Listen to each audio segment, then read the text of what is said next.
Hey Megamaniacs, you got Mr. MegaManFan here, and today I have a package from Stone Age Gamer with some items I picked up during their Black Friday sale. One of which I'll be taking a look at today, the other I will save for an edition of the PC Engine files that will be coming up very soon. But let's go ahead and break the seal on this and get out what's inside. You may have already guessed it's a EverDrive or a flash drive of some kind based on the fact that I had a memory card waiting at the ready. I got the memory card from Amazon for like 12 bucks, so I always try to keep one micro SD card handy, unused, just in case I get something new like this that I want to put it into later on. And peanuts. Everybody's favorite, packing peanuts. Woo! No, I didn't spend $200 on packing peanuts, I assure you. Yes, $200, but it was Black Friday, I had a coupon, and shipping was free. So I felt like it was going to be a good project, and you can always pay these sort of things in installments with Pay in 4 or whatever you choose.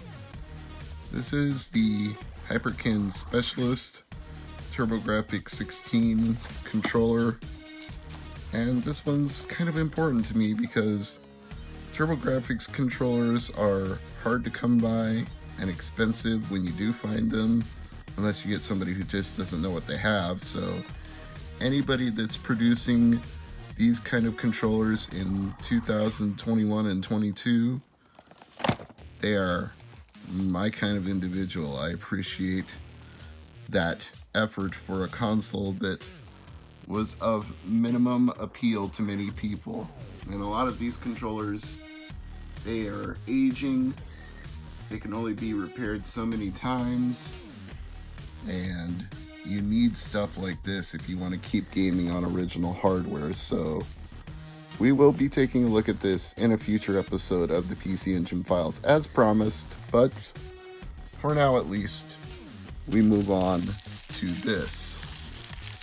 And no, it's not the Stone Age Gamer vinyl cut sticker, which I threw in with my order because it was like 80 cents, so I figured, why not? No, it's what's in there along with the sticker. Speaking of stick, they stuck this together pretty well. There we go. And inside we have the FX Pack Pro. I've been curious about this for a while because I have the SD to SNES, and I wanted to find out what the FX Pack Pro could do that the SD to SNES could not do. But before we get to that, I should go through the setup process and upload the game pack that came with my purchase. I think it was something like 20 or 21 games. So let me switch at this time to some footage I recorded of the setup process, and then we will come back to see how it performs on an analog Super NT. Now for me, I'm doing the setup on a MacBook, but if you're on a PC, your mileage may vary. When you pop in the micro SD card, you're going to get something labeled Untitled, and I use Disk Utility on the MacBook to reformat the Untitled drive. I am going to format it in FAT32 because that makes it compatible with both Mac and PC and tends to be the preferred format for all of these EverDrive products. If you format it in FAT32, you're usually good to go on just about anything. Don't worry if it just says FAT, it will be FAT32. And of course, I will rename it to make it clear what it is and what it's for, just in case I pop the micro SD card out and use it in something else, I will know where it came from. Incidentally, in this case, I have to put the micro SD in the SD card adapter that came with the card, and then I have to put that card into a stick that has a slot for SD cards, and then put that stick into a USB port on my MacBook. So it's a little cumbersome, but it gets the job done. Now, since I bought this product from Stone Age Gamer, both the firmware and the games pack that I want to put on it are hosted on their website. As you can see, I've already downloaded and saved the games pack, so now I just need to download the firmware, unzip it, and put the folder labeled SD to SNES in the root directory of the micro SD card. Whether you're using a Mac operating system or a Microsoft Windows operating system, it should still look a little something like this. Just drag and drop the SD to SNES folder to your micro SD folder, and then you will have everything you need to run the FX Pack Pro. But what if you want to play enhancement chip games not supported by default in the firmware pack? Well, then you're going to need to add some extra binary files, which thankfully I have from having previously set up the SD to SNES. If you're upgrading from one EverDrive to the other, this will be easy, and if not, then look for these binary files on the internet. Can't tell you exactly where to find them, but once you do, just drop them into the SD to SNES folder on the FX Pack Pro micro SD card, and you're also going to want the CX4 binary for the Mega Man X series games.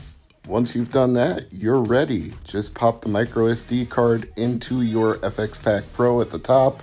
You may have to push in with your thumbnail, and to eject it, you may have to push it out the same way. Fortunately, it's spring-loaded, so it's not terribly hard to remove, and it's not as difficult as putting it into the Super SD or Super HD System 3 on your PC Engine or TurboGrafx. It's a little more accessible than that.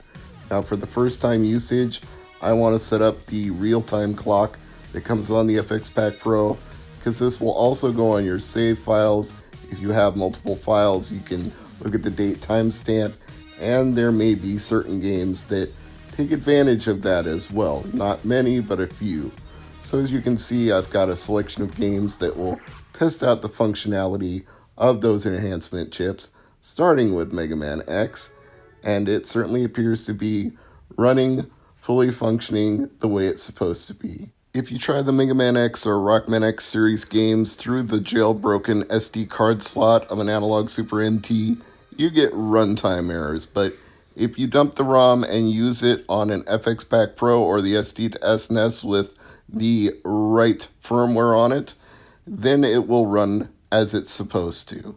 Now keep in mind, when I say the right firmware for SD to SNES, it did not originally support CX4 or SA1 or most of the other enhancement chips that are going to be relevant to you. In fact, the compatibility has gone from like 90% to 98 or 99% over the evolution from one product to the other. There is a more powerful FPGA inside this cartridge, and there is also better from the box, shall we say, just built-in support for the enhancement chips. There were only a few that we needed to add, and there are very few games that use them. Although with the CX4, some of the very significant games that you would want are there. But to reiterate, you could only do those kind of games on the SD to SNES with a firmware upgrade. With the FX Pack Pro, it runs natively on the firmware that you'll download right out of the box. You'll be ready to go for just about the entire Super Famicom library. Even things that won't run in the SD card slot of your analog will run through the FX Pack Pro. Like Super FX games, I don't think those run through the SD card slot on the analog, but on the SD to SNES and FX Pack Pro, Super FX games work perfectly. Allow me to demonstrate. What I have on the micro SD card is both the original Star Fox and the long unreleased sequel Star Fox 2, which eventually made its way onto the SNES Mini and is now widely dumped and available all over the internet. But before that, people were hacking up Star Fox carts to put Star Fox 2 on there. Thankfully, we don't have to do that anymore. There's no need to sacrifice an old cart when you can play it in this way or on the SNES Mini for that matter. But as you can see, both of those games work perfectly, as do SA1 games such as Super Mario RPG, and for the longest time with SD to SNES before there were firmware revisions, both Super FX and SA1 games were unavailable. They got there eventually through constant tweaking of the hardware over many years, but once again, now we're dealing with a system where SA1 is supported by default. You don't even have to download a binary for that. The FX Pack Pro just understands the 34 SA1 games that exist, and you can play them natively as long as you dump the ROM or get the ROM through whatever means. But as you can see, Super Mario RPG is running on the FX Pack Pro without having to do anything extra at all. And the same can be said for Yoshi's Island, aka Super Mario World 2.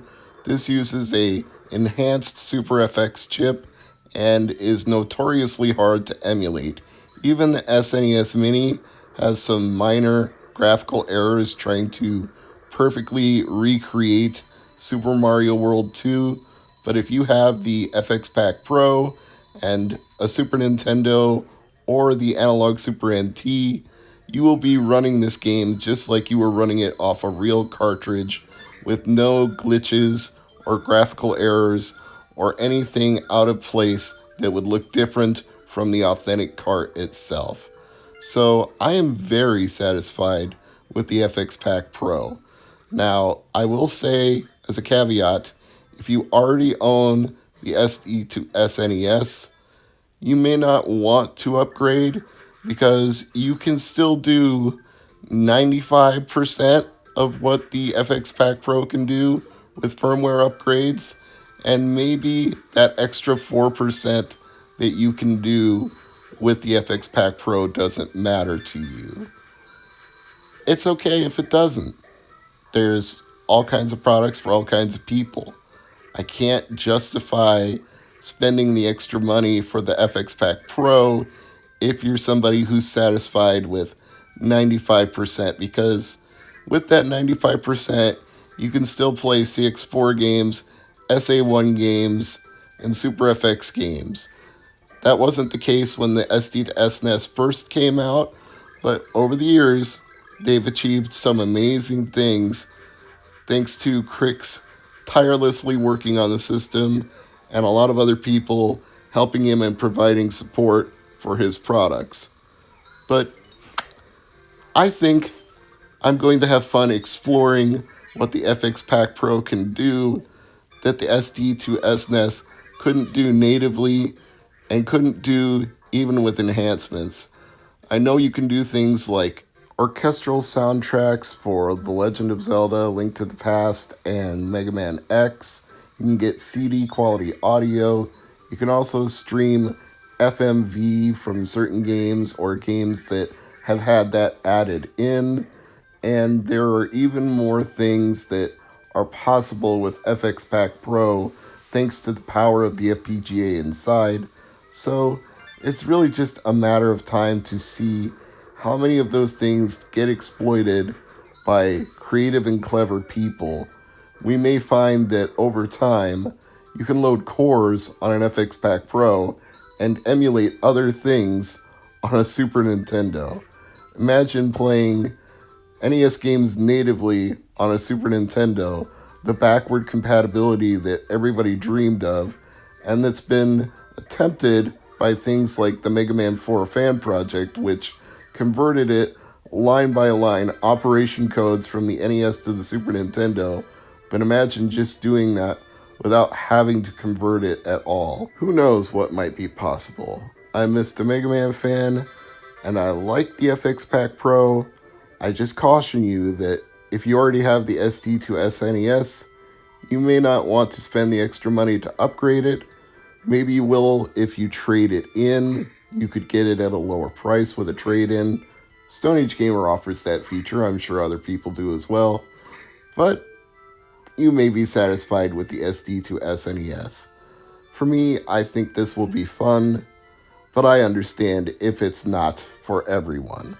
The choice, as Black Sheep would say, is yours.